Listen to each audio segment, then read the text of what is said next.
Gautama Buddha once said, "Compassion without wisdom is like trying to rescue a drowning person who has tied themselves to a rock." Have you ever felt completely exhausted after helping someone? Do you ever wonder why some people are never happy with the help you give? Are you curious to learn about the types of people who might not deserve your help? Today, we'll explore an important topic: figuring out who we should and shouldn't help. Using Zen Buddhism, we'll understand why some people, despite our good intentions, aren't worth our efforts. Let's start with a story. Imagine Joe, a kind farmer who found a snake freezing in the cold. Feeling sorry for the snake, Joe picked it up and warmed it by the fire. Once the snake revived, it bit Joe. As Joe lay dying, he asked the snake why it bit him. The snake replied, "You knew what I was when you picked me up." This story teaches us that some people, like the snake, won't change their harmful nature no matter how much we help them.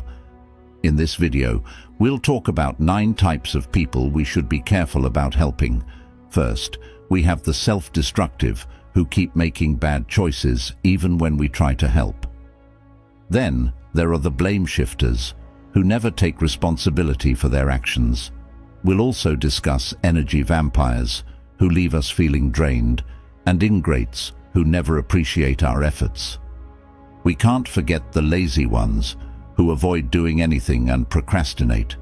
There are also irresponsible people, who dodge their duties, manipulators, who use others for their own gain, perpetual critics, who always find something wrong, and narcissists, who think only of themselves and need constant admiration.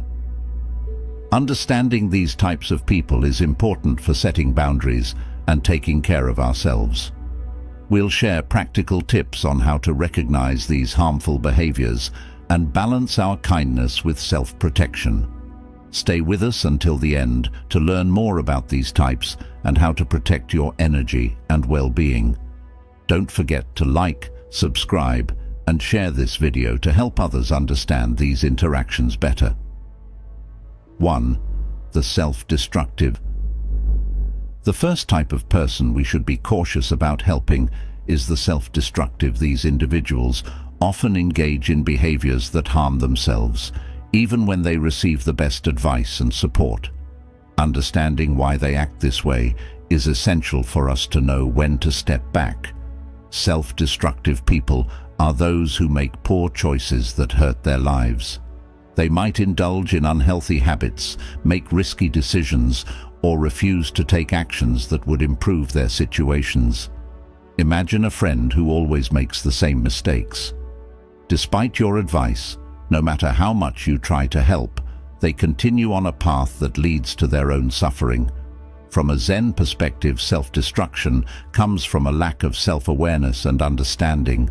In Zen, personal responsibility is crucial. When people don't understand themselves, they struggle to see the consequences of their actions clearly.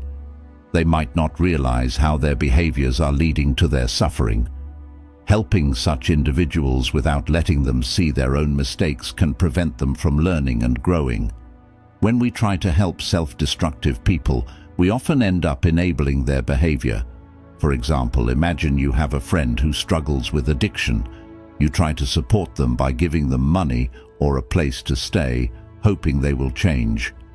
Instead, your help might allow them to continue their destructive habits without facing the reality of their situation. This doesn't mean we shouldn't care for them, but it's crucial to find a balance. To find this balance, it's important to set boundaries. We need to offer support in ways that encourage self-awareness and responsibility. Instead of rescuing them from every consequence, we can guide them to see the impact of their actions. For instance, rather than giving money to a friend with addiction, offer emotional support and encourage them to seek professional help. This way, we help them take steps toward recovery without enabling their harmful behavior. In dealing with self-destructive people, it's also vital to take care of ourselves. Constantly helping someone who refuses to change can be draining and can affect our well-being. Practicing self-care ensures that we have the energy and mental clarity to support others effectively. Remember, in Zen, maintaining inner peace is essential. We can only offer genuine help to others when we are in a balanced state ourselves, by understanding self-destructive behavior and setting healthy boundaries. We can offer meaningful support without enabling harmful patterns. This approach not only helps the individual in need, but also preserves our own well-being, allowing us to continue offering help from a place of strength and compassion. 2. The blame shifter shift. The next type of person we should be cautious about helping is the blame shifter. These individuals are experts at avoiding responsibility and always find someone else to blame for their problems. Understanding this behavior is key to knowing when to step back. Blame shifters are people who never take responsibility for their actions. They might blame their failures on co-workers, friends, family, or even circumstances beyond their control. Imagine a colleague who never admits mistakes and always finds a way to pin the blame on someone else. No matter how much support you offer, they never seem to learn from their errors. From a Zen perspective, personal responsibility is a core principle. Zen teaches us to be aware of our actions and their consequences. Blame shifters, however, lack this awareness. They avoid looking inward and refuse to see their role in their own problems. This lack of self-reflection prevents them from growing and learning from their experiences. When we try to help blame shifters, we often end up reinforcing their behavior. For example, if you constantly defend a friend who blames others for their mistakes, you might make them feel validated in their misplaced blame. This prevents them from facing the truth and taking responsibility for their actions. It's important to recognize when our help is not fostering growth, but rather enabling harmful patterns. To handle blame shifters effectively, we need to set clear boundaries. Offering support should come with encouragement to take responsibility. For instance, if a friend blames their job problems on everyone else, instead of agreeing, guide them to see how their actions might contribute to the situation. Encourage them to reflect on their behavior and consider changes they can make in dealing with blame shifters. It's also crucial to protect our own well-being. Constantly supporting someone who never takes responsibility can be frustrating and draining. Practicing self-care ensures we maintain our inner peace and energy in Zen. Maintaining our own balance is essential to be truly helpful to others. By keeping ourselves centered, we can offer more genuine support. By understanding blame shifters and setting healthy boundaries, we can provide meaningful support that encourages personal responsibility. This approach not only helps the individual in need, but also preserves our own well-being. It allows us to continue offering help from a place of strength and compassion, guiding others towards self-awareness and growth. 3. The energy drainers. Energy drainers. The third type of person we should be cautious about helping is the energy drainer. These individuals leave us feeling exhausted and depleted. Recognizing this behavior is essential to protect our own well-being. Energy drainers are people who constantly take our time and energy without giving anything back. They might always need support, vent about their problems, or demand attention without considering our needs. Imagine a friend who always calls you to complain about their life, but never asks how you are. No matter how much you listen and offer advice, they always have another problem, leaving you feeling drained. From a Zen perspective, balance is key. Zen teaches us to maintain our inner peace and energy drainers. However, disrupt this balance, they take more than they give, leaving us feeling empty. It's important to recognize when someone is constantly taking our energy without reciprocating. When we try to help energy drainers, we often end up feeling exhausted and unappreciated. For example, if you spend hours listening to a friend's problems, but they never take your advice or show gratitude, you might feel used and tired. This one-sided exchange can be harmful to our mental and emotional health. It's crucial to see when our help is not appreciated or reciprocated to manage energy drainers. Effectively, we need to set boundaries. Offering support should not come at the cost of our own well-being. For instance, if a friend always calls to vent, set a limit on how much time you spend on these calls. Encourage them to find other sources of support, like a therapist or a support group. This helps protect your energy while still showing compassion in dealing with energy drainers. It's also essential to practice self-care. Constantly giving our energy without getting anything in return can leave us feeling depleted. Taking time for ourselves, engaging in activities that recharge us, and setting aside moments for meditation and reflection can help maintain our energy levels in Zen. Taking care of our own well-being is crucial to being able to help others effectively. By understanding energy drainers and setting healthy boundaries, we can offer meaningful support without sacrificing our own well-being. This approach not only helps the individual in need, but also preserves our own energy, allowing us to continue offering help from a place of strength and compassion. Maintaining our inner peace and balance is essential in providing genuine support to others. 4. The ingrates. The fourth type of person we should be cautious about helping is the ingrate. These individuals never show appreciation for the help they receive and often take kindness for granted. Understanding this behavior is important to protect our own emotional well-being. Ingrates are people who never express gratitude. No matter how much you do for them, they might constantly expect more without acknowledging what they've already received. Imagine a co-worker who always asks for favors but never thanks you or returns the kindness. No matter how much effort you put in, they seem to feel entitled to your help and never appreciate it.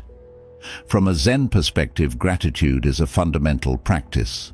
Zen teaches us to appreciate every moment and every act of kindness. Ingrates, however, lack this appreciation. They fail to see the value in what they receive and take everything for granted. This lack of gratitude can lead to a cycle of endless demands and dissatisfaction. When we try to help ingrates, we often end up feeling unappreciated and resentful.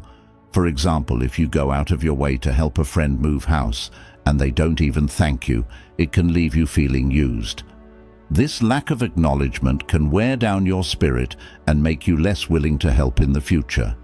It's important to recognize when our efforts are not being valued to handle ingrates effectively.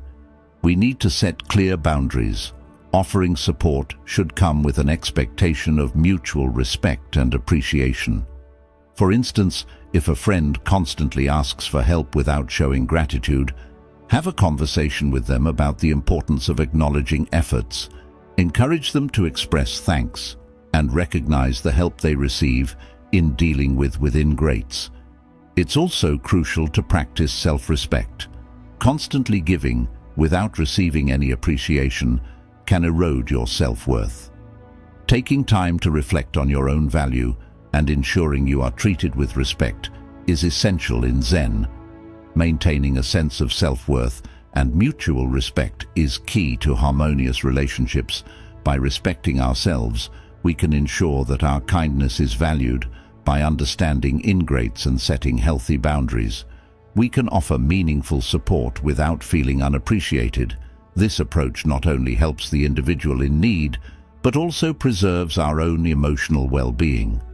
It allows us to continue offering help from a place of strength and compassion, fostering relationships built on mutual respect and gratitude. Maintaining this balance is essential for a fulfilling and harmonious life. 5. The lazy. The fifth type of person we should be cautious about helping is the lazy.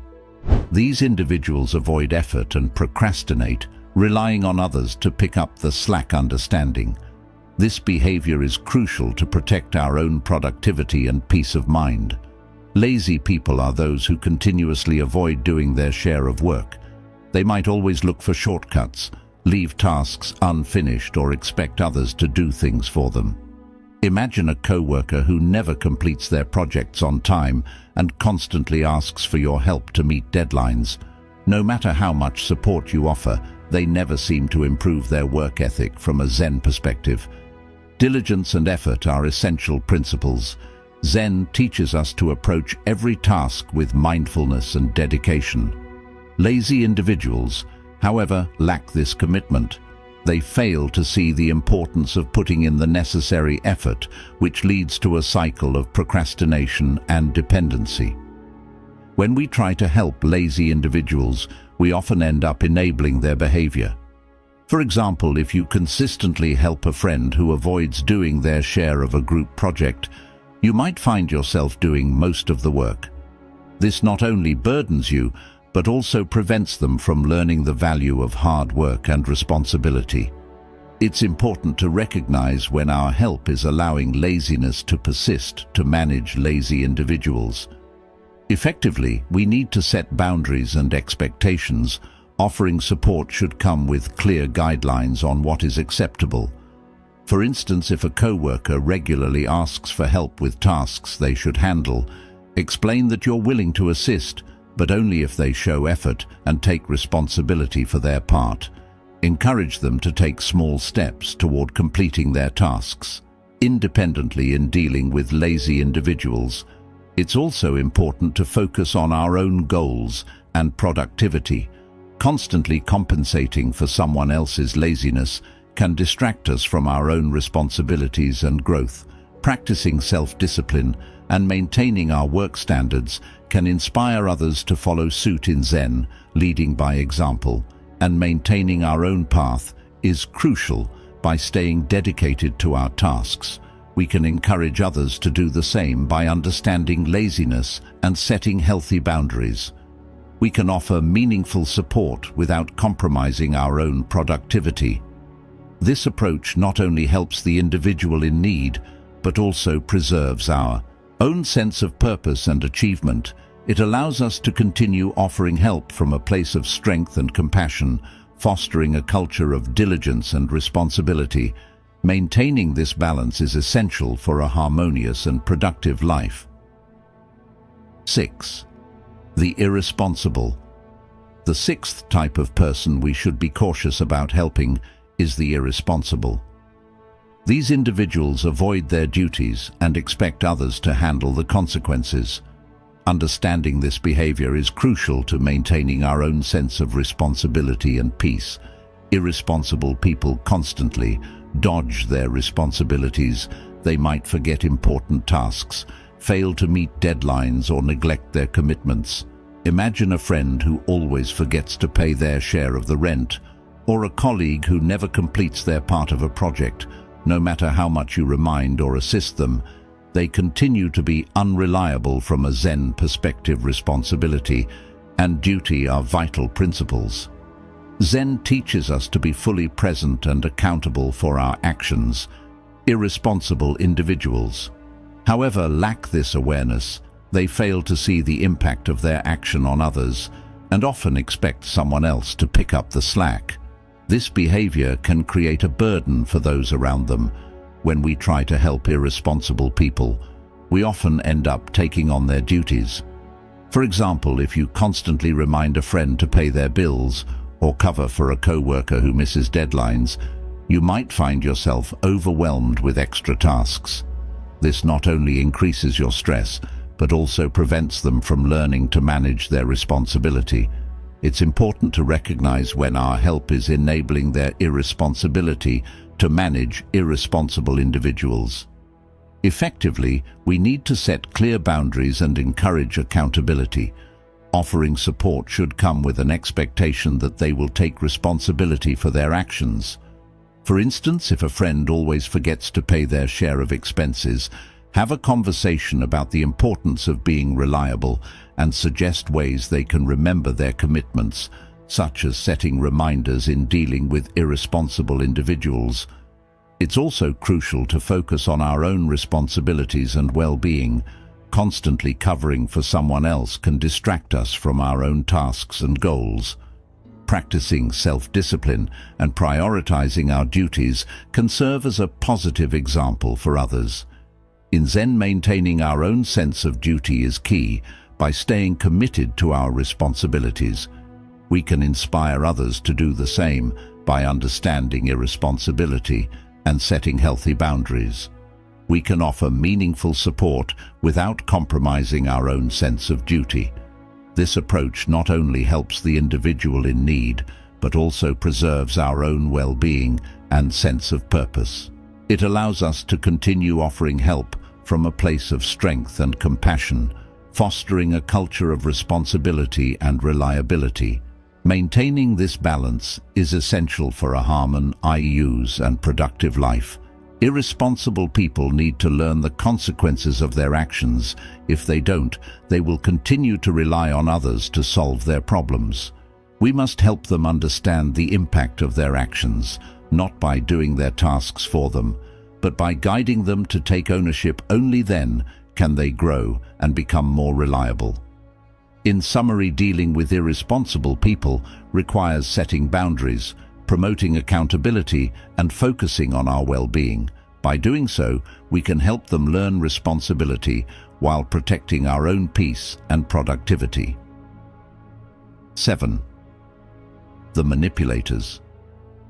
The seventh type of person we should be cautious about helping is the manipulator. These individuals use others for their own benefit, often through deceit or emotional pressure. Recognizing this behavior is essential to protect our own integrity and well-being. Manipulators are people who exploit the kindness of others. They might twist facts, play on emotions, or use guilt to get what they want. Imagine a friend who always convinces you to lend them money, promising to pay it back, but never does. No matter how many chances you give them, they always find a way to take advantage of your generosity. From a Zen perspective, honesty and integrity are key principles. Zen teaches us to be truthful and authentic in our interactions. Manipulators, however, lack this honesty. They see others as tools to achieve their own ends, which can create a toxic and unbalanced relationship. It's important to recognize when someone is using manipulation tactics to control or deceive us. When we try to help manipulators, we often end up being used and feeling betrayed. For example, if you constantly lend money to a friend who never pays you back, you might feel resentful and foolish. This cycle of manipulation can erode your trust and self-esteem. It's crucial to identify when our help is being taken for granted and to set firm boundaries to handle manipulators. Effectively, we need to be assertive and clear. Offering support should come with an understanding of mutual respect and honesty. For instance, if a friend always manipulates you into doing favors, be firm in your responses and make it clear that you will not be taken advantage of. Encourage open and honest communication to foster a healthier relationship in dealing with manipulators. It's also important to trust our instincts and maintain our integrity.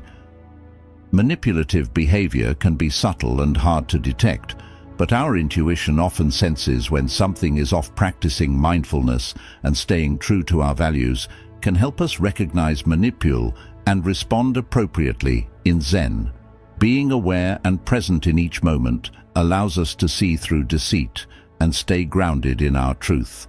By understanding manipulators and setting healthy boundaries, we can offer meaningful support without being exploited. This approach not only helps the individual in need, but also protects our own sense of self and integrity. It allows us to continue offering help from a place of strength and compassion, fostering relationships based on honesty and respect. Maintaining this balance is essential for a harmonious and fulfilling life. Manipulators need to learn that deceit and emotional pressure are not acceptable. By setting boundaries and insisting on honesty, we can guide them toward more genuine and respectful interactions. This way we help them grow while preserving our own well-being. In summary, dealing with manipulators requires clarity, assertiveness, and a strong sense of self. By recognizing manipulation tactics and responding with integrity, We can protect ourselves while encouraging healthier relationships. This balance is key to living a life of harmony and respect. 8. The perpetual critics wait. The perpetual critics. The 8th type of person we should be cautious about helping is the perpetual critic. These individuals constantly criticize without offering constructive feedback. Understanding this behavior is key to maintaining our own peace and self-confidence. Perpetual critics are those who always find something negative to say. They might point out flaws in your work appearance or choices, often without providing any helpful suggestions. Imagine a coworker who always criticizes your projects but never offers any ideas for improvement. No matter how much effort you put in, they always find something wrong from a Zen perspective. Constructive feedback and positive communication are essential principles. Zen teaches us to speak with kindness and purpose, helping others grow. Perpetual critics, however, lack this approach. Their constant negativity can wear down your self-esteem and make you doubt your abilities. It's important to recognize when criticism is not aimed at helping you improve, but rather at bringing you down. When we try to help perpetual critics, we often end up feeling demoralized and inadequate. For example, if you constantly seek approval from a friend who always finds faults, you might feel that nothing you do is ever good enough. This continuous negative feedback can erode your confidence and make you question your worth. It's crucial to identify when criticism is becoming destructive rather than constructive to handle perpetual critics. Effectively, we need to set clear boundaries and focus on positive feedback. Offering support should involve encouraging constructive communication. For instance, if a family member always criticizes your choices, ask them to provide specific suggestions for improvement. Encourage them to share what they think is good and what can be better, fostering a more balanced and helpful dialogue in dealing with perpetual critics. It's also important to build our own self-confidence and resilience. Constant exposure to negativity can affect our mental and emotional health. Practicing self-affirmation and surrounding ourselves with positive influences can help counteract the impact of perpetual criticism in Zen, maintaining inner peace and self-assurance is crucial. By believing in our own abilities, we can remain unaffected by unwarranted negativity. By understanding perpetual critics and setting healthy boundaries, we can offer meaningful support without letting their negativity affect us. This approach not only helps the individual in need, but also protects our own self-esteem and well-being. It allows us to continue offering help from a place of strength and compassion, fostering relationships based on mutual respect and positive communication. Maintaining this balance is essential for a harmonious and fulfilling life. Perpetual critics need to learn the value of constructive feedback and positive communication. By setting boundaries and encouraging a balanced approach, we can guide them toward more helpful interactions. This way, we help them grow while preserving our own peace and confidence. In summary, dealing with perpetual critics requires firmness, positive reinforcement, and a strong sense of self. By recognizing destructive criticism and responding with kindness and clarity, we can protect ourselves while fostering healthier relationships. This balance is key to living a life of harmony and respect. The way we respond to perpetual critics can shape our interactions and our own mental state. By focusing on positive reinforcement and setting clear expectations for respectful communication, we can transform a critical relationship into a more supportive and constructive one. This not only helps the critic become more aware of their impact, but also strengthens our own resilience and peace of mind. Maintaining a positive environment is crucial for personal growth and harmonious living. 9. The narcissists. The 9th type of person we should be cautious about helping is the narcissist. These individuals are self-centered, lacking empathy and constantly seeking admiration. Understanding this behavior is essential to protect our own self-esteem and maintain healthy relationships. Narcissists think very highly of themselves and expect others to do the same. They crave attention and praise, often putting their needs above everyone else's. Imagine a friend who always talks about their achievements and never shows interest in your life, no matter how much you try to connect. The conversation always revolves around them from a Zen perspective.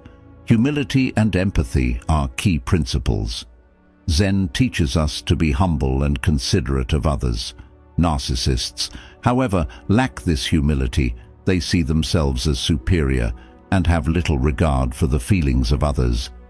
This self-centered behavior can lead to imbalanced and one-sided relationships. It's important to recognize when someone is prioritizing their own needs at the expense of yours. When we try to help narcissists, we often end up feeling unimportant and valued. For example, if you constantly praise a friend who never reciprocates, you might start to feel invisible and taken for granted. This one-sided admiration can erode your self-worth and make you feel less significant. It's crucial to identify when our support is fueling someone's ego rather than fostering mutual respect. To handle narcissists effectively, we need to set boundaries and promote equality. Offering support should come with an expectation of mutual respect and consideration.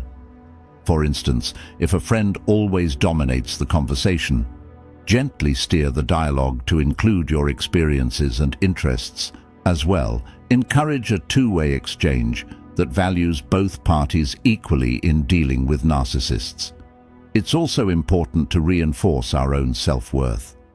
Constant exposure to self-centered behavior can make us question our own value. Practicing self-affirmation and surrounding ourselves with supportive people can help maintain our self-esteem. In Zen, recognizing our own worth and staying grounded in our values is crucial. By valuing ourselves, we can remain unaffected by someone else's inflated ego. By understanding narcissists and setting healthy boundaries, we can offer meaningful support without being overshadowed.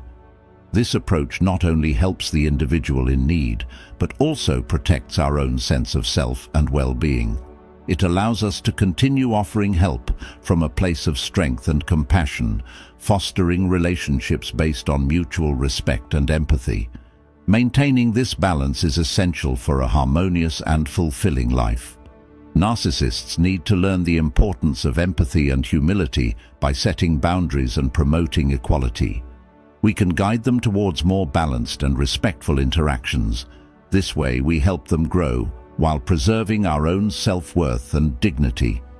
In summary, dealing with narcissists requires firmness, self-respect, and a strong sense of equality. By recognizing self-centered behavior and responding with clarity and kindness, we can protect ourselves while encouraging healthier relationships. This balance is key to living a life of harmony and respect. The way we interact with narcissists can shape our self-esteem and our relationships. By focusing on mutual respect and setting clear expectations for balanced interactions, we can transform a self-centered relationship into a more supportive and empathetic one. This not only helps the narcissist become more aware of their impact, but also strengthens our own resilience and self-worth. Maintaining a respectful and empathetic environment is crucial for personal growth and harmonious living. When dealing with narcissists, it's essential to remember that our value is not determined by their recognition. We must uphold our self-worth and maintain our dignity. By doing so, we protect our inner peace and foster relationships grounded in mutual respect and understanding. Conclusion. People we should be cautious about helping the self-destructive, the blame shifters, the energy drainers, the ingrates, the lazy, the irresponsible, the manipulators, the perpetual critics, and the narcissists. Each type can drain our energy and disrupt our peace. It's important to understand these behaviors and set healthy boundaries. Helping someone shouldn't come at the cost of our own well-being. By setting limits, we can offer support without enabling harmful patterns. This approach helps others learn responsibility, gratitude and respect while preserving our own peace and strength. Remember, true compassion includes caring for ourselves. We can't pour from an empty cup. Practicing self-care ensures we have the energy and clarity to help others effectively. Zen teaches us to maintain balance and mindfulness in our actions. By being aware of our own needs, we can help others from a place of strength and compassion. Encouraging personal responsibility in others is a key part of healthy support. This means guiding people to see the impact of their actions and encouraging them to make positive changes. It's about fostering growth, not dependency. This approach benefits everyone involved and leads to more meaningful and respectful relationships in our interactions. We must strive for balance. Mutual respect and empathy are the foundations of strong, healthy relationships. By recognizing when our help is beneficial and when it is not, we can make better decisions about how to offer support as you navigate your relationships.